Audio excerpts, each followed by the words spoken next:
Assalamualaikum warahmatullahi wabarakatuh. Kami dari kelompok 1 yang beranggotakan Dina Melinda, Bariyati, Mita, Silaturahmi, dan Rudi Saputra. Judul materi yang akan kami bawakan adalah suspensi. Pokok-pokok bahasan yang akan kita bahas pada suspensi ini adalah 1. Pengertian suspensi, 2. Syarat suspensi, 3. Faktor yang mempengaruhi stabilitas suspensi, 4. Komponen suspensi, 5. Bahan pensuspensi alami, 6. Bahan pensuspensi sintetis, 7. Metode pembuatan suspensi, 8. Sistem pembentukan suspensi. Pertama-tama kita bahas pengertian suspensi. Menurut Farmakope Indonesia 4, tahun 1995, halaman 17, suspensi adalah sediaan cair yang mengandung partikel padat, tidak larut, yang terdispersi dalam fase cair. Menurut Farmakope Indonesia 3, tahun 1979, halaman 32, suspensi adalah sediaan yang mengandung bahan obat padat dalam bentuk halus dan tidak larut, terdispersi dalam cairan pembawa. Sedangkan menurut IMU, suspensi adalah sediaan yang mengandung bahan obat padat dalam bentuk halus dan tidak larut, terdispersi dalam pembawa zat yang terdispersi halus, tidak boleh cepat mengendap. Bila digojok perlahan-lahan, endapan harus segera terdispersi kembali. Jadi pengertian dari suspensi adalah tidak boleh cepat mengendap, dan apabila digojok perlahan-lahan, endapannya harus segera terdispersi kembali. Syarat-syarat suspensi adalah sebagai berikut. 1. Partikel tidak menggumpal dan tetap terdistribusi merata di seluruh sistem dispersi. 2. Zat yang tersuspensi tidak boleh cepat mengendap. 3. Bila partikel-partikel mengendap, tidak boleh membentuk gumpalan padat, harus terdispersi kembali jika dikocok. 4.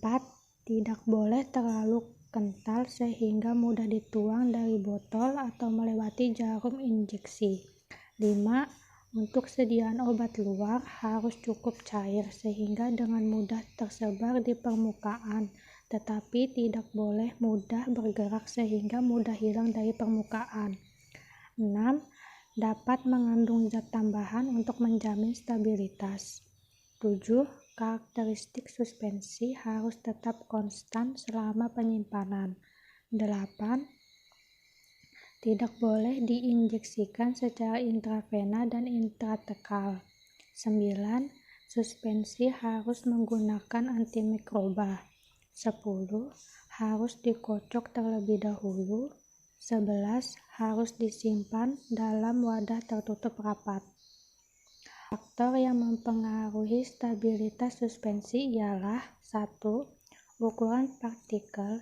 Semakin kecil ukuran partikel, maka semakin besar luas penampangnya.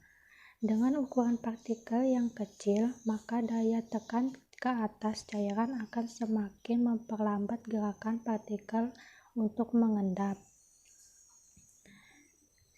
Semakin besar ukuran partikel, maka semakin kecil luas penampangnya.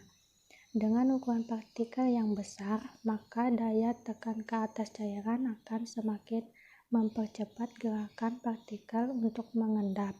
Jadi, untuk memperlambat laju pengendapan dapat dilakukan dengan memperkecil ukuran partikel dengan menggunakan mixer, homogenizer, colloid mill, dan mortir. 2.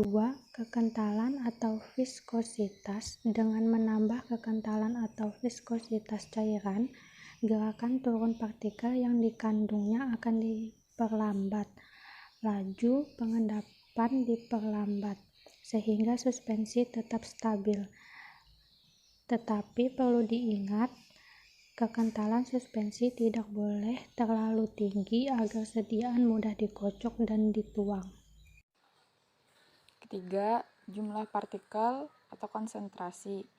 Jika di dalam suatu ruangan terdapat partikel dalam jumlah besar, maka partikel akan sulit melakukan gerakan bebas karena sering terjadi benturan antara partikel tersebut. Benturan ini akan mengakibatkan terbentuknya endapan zat tersebut. Oleh karena itu, semakin besar konsentrasi partikel, semakin besar kemungkinan terjadinya endapan partikel dalam waktu cepat. Keempat, sifat atau muatan partikel tersuspensi. Ada 4. Yang pertama, suspensi adalah suatu sistem yang secara antarmuka tidak stabil.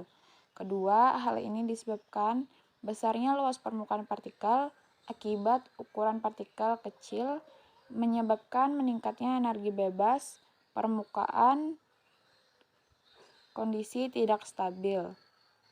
Yang ketiga, untuk menjadi lebih stabil, partikel akan memilih untuk berkelompok sehingga memperkecil luas permukaan dan memperkecil pula energi bebas permukaan.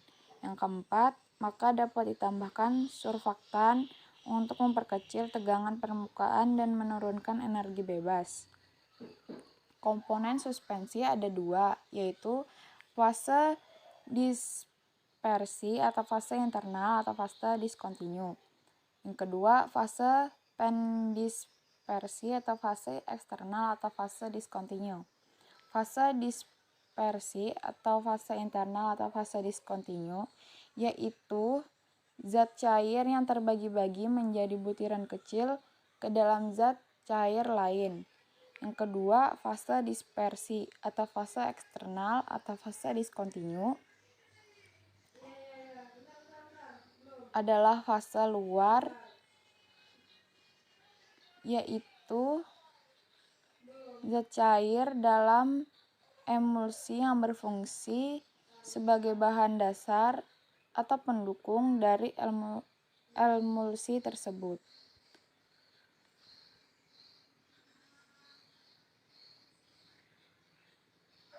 Syarat-syarat suspensi adalah sebagai berikut.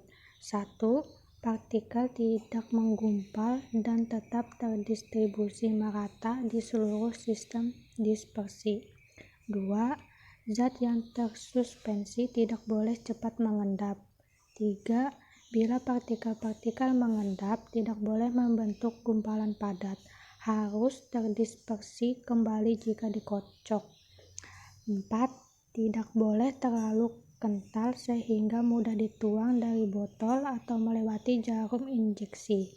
5. Untuk sediaan obat luar harus cukup cair sehingga dengan mudah tersebar di permukaan, tetapi tidak boleh mudah bergerak sehingga mudah hilang dari permukaan. 6. Dapat mengandung zat tambahan untuk menjamin stabilitas. 7. Karakteristik suspensi harus tetap konstan selama penyimpanan. 8. Tidak boleh diinjeksikan secara intravena dan intratekal. 9. Suspensi harus menggunakan antimikroba. 10. Harus dikocok terlebih dahulu. 11. Harus disimpan dalam wadah tertutup rapat. Faktor yang mempengaruhi stabilitas suspensi ialah 1. Ukuran partikel. Semakin kecil ukuran partikel, maka semakin besar luas penampangnya. Dengan ukuran partikel yang kecil, maka daya tekan ke atas cairan akan semakin memperlambat gerakan partikel untuk mengendap. Semakin besar ukuran partikel, maka semakin kecil luas penampangnya. Dengan ukuran partikel yang besar, maka daya tekan ke atas cairan akan semakin mempercepat gerakan partikel untuk mengendap. Jadi, untuk memperlambat laju pengendapan dapat dilakukan dengan memperkecil ukuran partikel dengan menggunakan mixer, homogenizer, colloid mill, dan mortir. 2. Kekentalan atau viskositas. Dengan menambah kekentalan atau viskositas cairan, gerakan turun partikel yang dikandungnya akan diperlambat. Laju pengendapan diperlambat, sehingga suspensi tetap stabil. Tetapi perlu diingat, Kekentalan suspensi tidak boleh terlalu tinggi agar sediaan mudah dikocok dan dituang. Ketiga, jumlah partikel atau konsentrasi.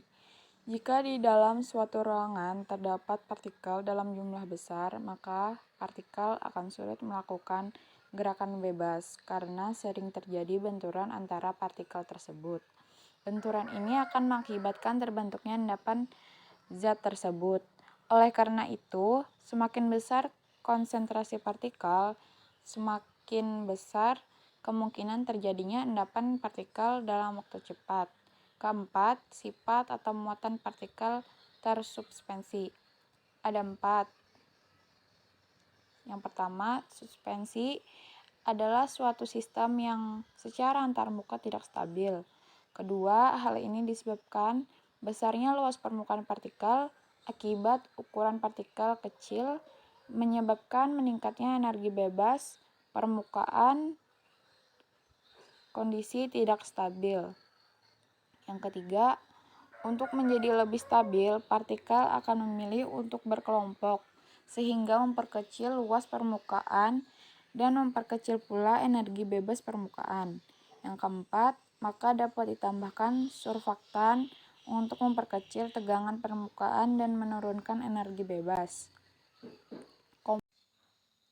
Komponen suspensi ada 2, yaitu fase terdispersi atau fase internal atau fase diskontinu, yaitu zat cair yang terbagi-bagi menjadi butiran kecil ke dalam zat cair lain. Sedangkan fase pendispersi atau fase eksternal atau fase kontinu, fase luar, yaitu zat cair dalam emulsi yang berfungsi sebagai bahan dasar pendukung dari emulsi tersebut. Bahan suspensi terbagi menjadi 2, suspending agen dari alam dan suspending agen dari spesies. Yang pertama, suspending agen dari alam. Terbagi beberapa golongan. Yang pertama, golongan GOM. Yang kedua, golongan bukan GOM atau disebut dengan golongan tanah liat. Yang ketiga, golongan organik polimer. Golongan GOM terbagi menjadi beberapa macam. Pertama, akasia atau Pulpis gommi arabica, bisa disingkat dengan PGA. Bisa didapat dari akasia sp dan bisa larut dalam air namun tidak bisa larut dalam etanol. Sangat mudah rusak oleh bakteri sehingga jika menambahkan ke suspensi harus menggunakan pengawet. Yang kedua, kontrus diperoleh dari tanaman Contrus cepos atau Gegartina mammillaria.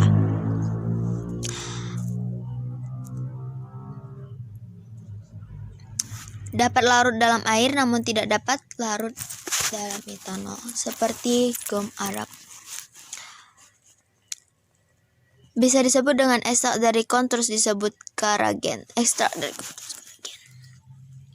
Mudah dirusak oleh bakteri sehingga jika pembuatan ke suspensi harus menggunakan pengawet.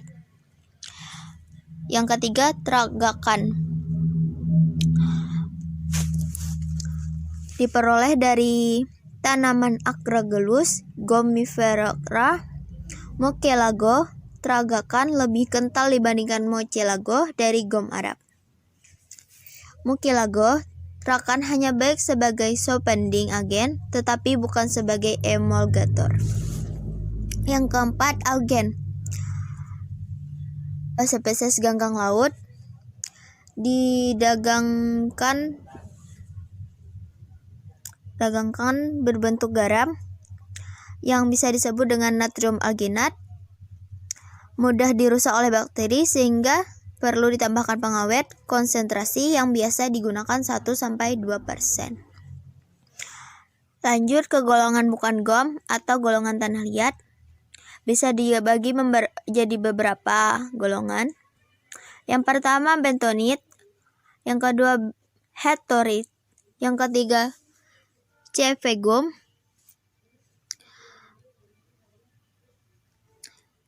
Jika tanah liat dimasukkan ke dalam air, mereka akan mengembang dan mudah bergerak atau mengalir. Jika dilakukan pengocokan, peristiwa ini disebut dengan, ada yang tahu?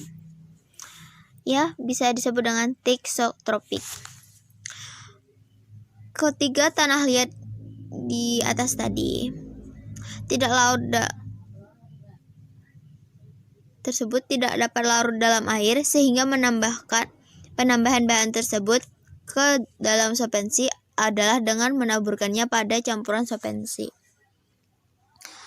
Keuntungannya pun juga ada, tidak dipengaruhi oleh suhu atau panas maupun fermentasi oleh bakteri, karena tanah liat merupakan senyawa anorganik, bukan dari golongan karbohidrat.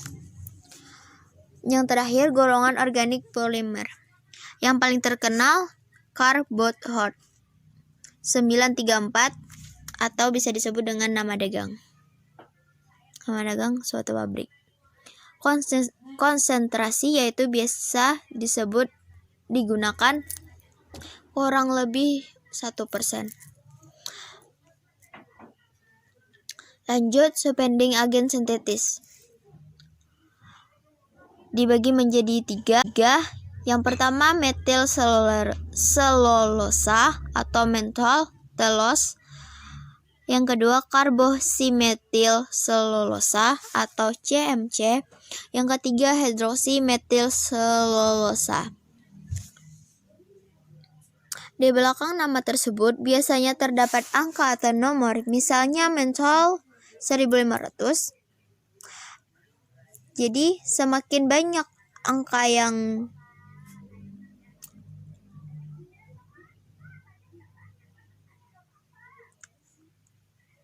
ini menunjukkan kemampuan suspending agen tersebut untuk meningkatkan viscositas cairan pelarut. Semakin besar angkanya, kemampuan semakin tinggi. Golongan ini tidak diabsorpsi oleh usus halus dan tidak beracun, sehingga banyak digunakan untuk produk makanan. Dalam farmasi digunakan pula sebagai laksasia dan bahan penghancur atau disintegrator dalam pembuatan tablet. Metode pembuatan suspensi. Metode dispersi dengan cara menambahkan serbuk bahan obat ke dalam mucilago yang telah terbentuk, kemudian baru diencerkan. Perlu diketahui bahwa kadang-kadang terjadi kesukaran pada saat mendispersi serbuk dalam pH. Hal tersebut karena adanya udara, lemak, atau kontaminan pada serbuk. Serbuk yang sangat halus mudah kemasukan udara sehingga sukar membasahi. Mudah dan sukarnya serbuk terbasahi tergantung besarnya sudut kontak antara zat terdisper dengan medium. Bila sudut kontak kurang lebih 90 derajat, serbuk akan mengembang di atas cairan. Serbuk yang demikian disebut memiliki sifat hidrofob untuk menurunkan tegangan antara muka antara partikel zat padat dengan cairan tersebut. Perlu ditambahkan zat pembasah atau wetting agent. Metode presipitasi. Zat yang hendak didispersi dilarutkan dahulu dalam pelarut organik yang hendak dicampur dengan air. Setelah larut dalam pelarut organik, diencerkan dengan larutan pensuspensi dalam air. Akan terjadi endapan halus tersuspensi dengan bahan pensuspensi. Cairan organik tersebut adalah etanol, propylene glycol, dan polyethylene glycol. Sistem pembentukan suspensi. Pembentukan suspensi terdiri dari dua sistem, yaitu sistem flokulasi dan sistem deflokulasi. Dalam flokulasi dan deflokulasi, peristiwa misalnya mengendapnya fase terdisper.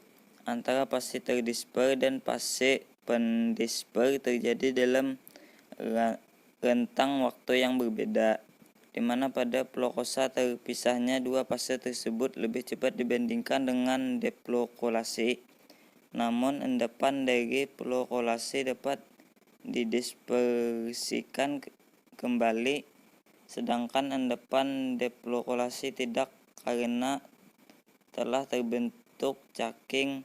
Hal ini disebabkan oleh ukuran partikel pada suspensi yang terdeplokolasi sangat kecil, sehingga membentuk ikatan antara partikel yang erat dan padat. Sekian penjelasan dari kami, kurang lebihnya mohon maaf. Wassalamualaikum warahmatullahi wabarakatuh.